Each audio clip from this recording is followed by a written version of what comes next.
Solo levelling season 2 episode 10 आ चुका है और जैसा कि लास्ट पार्ट में जहां खत्म हुआ था वहीं से स्टार्ट होती है ये पार्ट और हम देखते हैं कि कोरिया के S rank hunters versus Japan के एस रैंक हंटर्स और ये लोग सब एक दूसरे से फाइट करना शुरू कर देते हैं। और उनके फाइट के दौरान जो डैमेज हो रही थी उसको देख के चोई प्रेसिडेंट ग्यो से कहता है ये बिल्डिंग हाई क्वालिटी के स्टोन से बनी है ना, जिसके जवाब में प्रेसिडेंट ग्यो कहते हैं वेल बना तो है लेकिन लगता है हमें देखना पड़ेगा कि ये कितना ड्यूरेबल है। और इधर दूसरी तरफ इनकी फाइट के दौरान ये सब देख के वो ए रैंक गिल्ड का जो गिल्ड मास्टर रहता है वो कहता है कि इन एस रैंक वालों के सामने हमारे कोई चांस नहीं है। लेकिन उसके साथ जो बंदा रहता है वो कहता है कि आप ये क्या बोल रहे हैं, आप तो खुद में ही बहुत स्ट्रांग है। भाई जो भी बोलो ये बंदा मुझे काफी पसंद आया है, बंदे को अपने गिल्ड मास्टर पर काफी गर्व है। अब आगे हम देखते हैं कि हिमा डोंगसुक को जापान का तनाका रेल देता है और होशिनो लिमटाई को हरा देता है। लेकिन बैक और चाहिन जापान के हंटर्स को अच्छी टक्कर दे रहे थे और जब कनाई चाहिन से लड़ रही होती है तब वो कहती भी है कि मैं इसके मूव्स को प्रेडिक्ट नहीं कर पा रही हूँ, इसके फाइट करने का स्टाइल इसके दिए हुए टाइटल को एकदम सूट करता है। और ठीक इसी के बाद चाहिन कनाई को हरा देती है और फिर बैक की मदद करने के लिए वो जाती है। लेकिन तभी पीछे से कुमामोटो उसे अटैक करने जाता है लेकिन चाहिन के रिफ्लेक्स इतना अच्छा था कि वो उस पर काउंटर बरसा देती है। लेकिन इस अटैक पर उसका उल्टा असर पड़ता है और कुमामोटो चाहिन पर अपना अटैक्स बरसाने लगता है और वो एक बहुत ही सीरियस अटैक उस पर लॉन्च कर देता है। लेकिन तभी अपना जिन्वो वहां आ जाता है और उसके अटैक को रोक के उससे कहता है कि मुझे लगता है कि ये फाइट और फ्रेंडली मैच नहीं रहा है। उसकी इस बात को सुन के कुमामोटो भड़क जाता है और उस पर अटैक कर देता है लेकिन भाई अपना जिन्वो उसे काउंटर कर देता है, वो भी विद इन अ सेकेंड। और ये देख के जापान के एस रैंक हंटर्स चौंक जाते हैं और कहते भी है कि कुमामोटो के रेज स्टेट में होने पर भी इसने बड़े आसानी से उसे सल्टा दिया। यहाँ गोटो रियोजी भी कहता है कि ये वही मेज टाइप हंटर है ना, जिसके जवाब में वो ट्रांसलेटर कहती है कि हाँ मैंने यही सुना है। लेकिन गोटो अपने मन में सोचता है कि लगता है मुझे ही पता लगाना पड़ेगा। और इधर फिर दूसरी तरफ जिन्वो चाहिन से कहता है कि तुम अपनी हार मानती हो, मुझे देख के लगता है कि बेग भी हार चुका है। जिस पर चाहिन बोलती है हाँ, और यहाँ बेग भी बोलता है कि अगर मैं अपना फुल पावर यूज भी कर लेता यहाँ पर शायद मैं कुछ चेंजेस नहीं ला पाता। तो भाई हम यहाँ कह सकते हैं कि जापान के हंटर्स यहाँ जीत गए हैं। और अब आगे फिर हम देखते हैं कि वो ट्रांसलेटर जिन्वो के पास आती है और उससे कहती है कि गोटो रियोजी आपसे फाइट करना चाहते हैं। तो उसकी ये बात सुन के जिन्वो सोचता है कि लगता है ये देखना चाहता है कि मैं क्या कर सकता हूँ। तो जिन्वो अपने आप से कहता है कि ये अच्छा मौका है जानने का कि डीमन कैसल कॉन्कर करने के बाद आखिर मैं कितना पावरफुल हो चुका हूँ।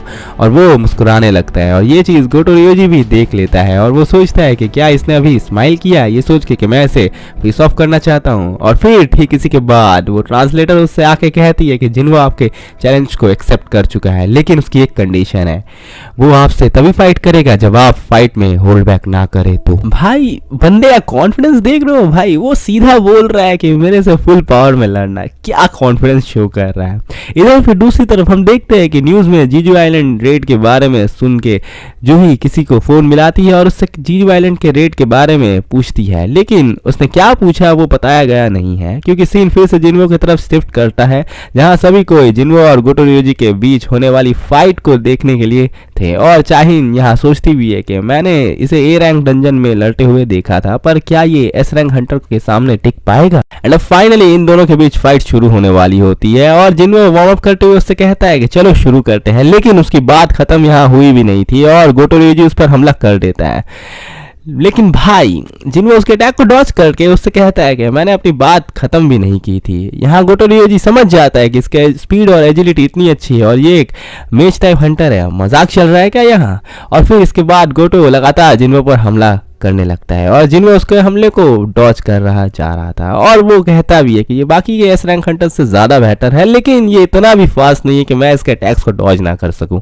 यहाँ दूसरी तरफ उनके फाइट्स को देख के बाकी के लोग कहते हैं कि इसके अटैक्स इतने तेज है कि शायद ही हम इसके साथ कोप अप कर सके। लेकिन ये जिन्वो बड़े आराम से उससे डॉज कर रहा है और चाहिन यहाँ सोचती है कि जिन्वो उसके अटैक्स को डॉज ही नहीं कर रहा है बल्कि वो अपने ओपोनेंट के स्ट्रेंथ को टेस्ट भी कर रहा है। एंड भाई जब ये फाइट हो रहा था ना अलग ही लेवल का ऑरा रिलीज हो रहा था इन दोनों में से। और जब गोटो रियोजी इतना फ्रस्ट्रेट हो जाता है कि वो सोच लेता है कि वो जिन्वो को यहाँ मार ही देगा और वो एक अटैक लॉन्च करता है जिसे जिन्वो को एक कट लगता है। लेकिन जैसे ही वो अपना दूसरा अटैक लॉन्च करता है, जिनमें उसके हाथ को पकड़ लेता है और उससे कहता है कि सावधान, शायद कोई अपना आंख यहाँ खो दे। और ये देख के गोटो सोचता है कि इसने मेरा हाथ पकड़ लिया है मेरे रिस्ट को ना पकड़ के। तो गोटो उससे कहता है कि क्या तुम मेरे साथ खेल रहे हो? लेकिन जिनमें उससे कहता है कि मुझे पता नहीं तुम क्या बोल रहे हो, लेकिन अगर मैं तुम्हारे रिस्ट को पकड़ लेता तो हमारा ये खेल यहीं खत्म हो जाता। पर मुझे डाउट है कि हम दोनों में से कोई नहीं चाहता है कि हमारा ये खेल इस तरीके से खत्म हो। भाई जो ही बोलो भाई, जिन्हों का फ्लेक्स नेक्स्ट लेवल होता है हमेशा। एंड ठीक इसी के बाद ये दोनों अपने बॉडी से इंटेंस ऑरा रिलीज करते हैं, और ये ऑरा इतना ज्यादा था कि आसपास के जितने भी लोग थे वो लोग समझ जाते हैं कि ये लोग अब सीरियस है, और अगर ऐसा ही चलता रहा तो दोनों में से किसी एक को बहुत सीरियस इंजरी हो सकती है।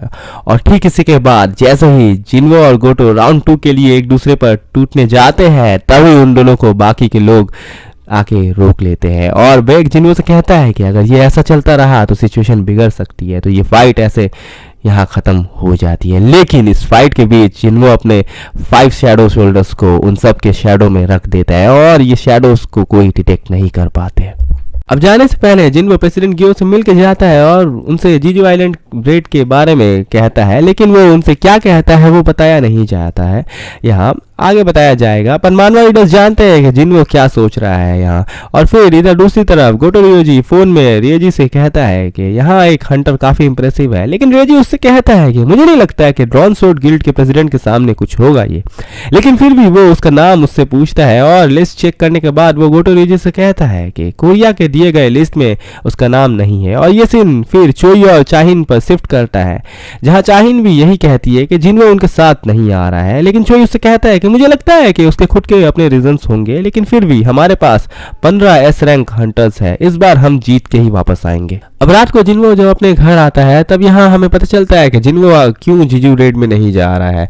उसका मानना है कि उसकी मॉम 4 साल बाद कोमा से उठी है, उन्हें उसकी ज्यादा जरूरत है, इसलिए मैं जीजू आइलैंड रेड में नहीं जाऊंगा। देखो आगे बढ़ने से पहले मैं बता दूं यहाँ कुछ सीन नहीं दिखाए गए हैं। जैसे एक सीन था यहाँ कि लोग जिन्हो को क्रिटिसाइज करते हैं कि वो जीजू रेड में नहीं जा रहा है, वो सीन इन्होंने उड़ा दिया है। अब आगे हम देखते हैं कि जो एंड्स हैं वो एक दूसरे को ही खाने लगते हैं, और ये देख के एंड क्वीन कहती है अब यहाँ खाना नहीं है मेरे बच्चों के लिए, हमें ये जगह छोड़ के जाना पड़ेगा, मुझे एक ऐसे शख्स की जरूरत है जो हमारे राज्य को संभाले। और तभी ठीक इसी के बाद एक से एक बहुत बड़ा एंट निकलता है, और उसके स्किन का कलर रेड से ब्लैक हो जाता है, और एक इंटेंस ऑरा रिलीज करता है वो अपने बॉडी से।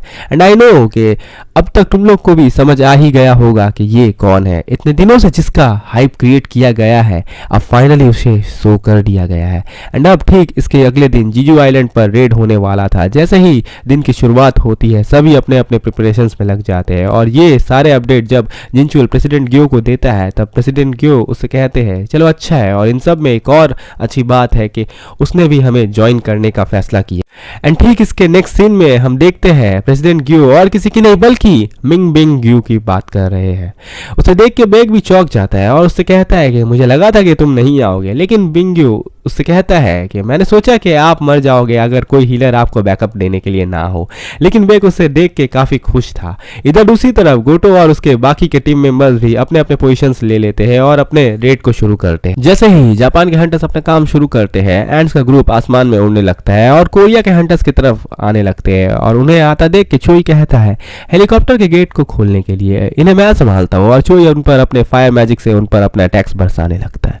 एंड मैंने पहले भी कहा था कि चोई फायर मैजिक बहुत अच्छे से यूज करता है, और अब प्लान के अकॉर्डिंग जापान के लोग एंड्स को मिलना शुरू कर देते हैं और अपने सिस्टम से उनका सिग्नल इंटरफेयर क्रिएट कर देते हैं, और कोरिया के हंटर्स भी अपने काम में लग जाते हैं। और इधर जिन्हो दूसरी तरफ सोचता है कि मेरा आज का क्वेस्ट खत्म हो गया है, यहाँ आज भी कोई नहीं है, मुझे लगता है कि सारे एस रैंक हंटर्स मिलके आराम से जीजू आइलैंड को संभाल लेंगे, उन्हें मेरी जरूरत नहीं पड़ेगी। और फिर से इधर हम देखते हैं कि कोरिया के हंटर्स एंट्स को मार चुके होते हैं, लेकिन तभी वो देखते हैं कि एंट्स के एक चेंबर में से एक बड़ा सा एग में से कोई एंट निकल चुका है। और यहाँ जापान के हंटर्स की तरफ जब सीन शिफ्ट करता है तब तानाका कहता है कि ये एंट से डील करना थोड़ा मुश्किल है, मेरे शोल्डर्स में चोट लग गई है।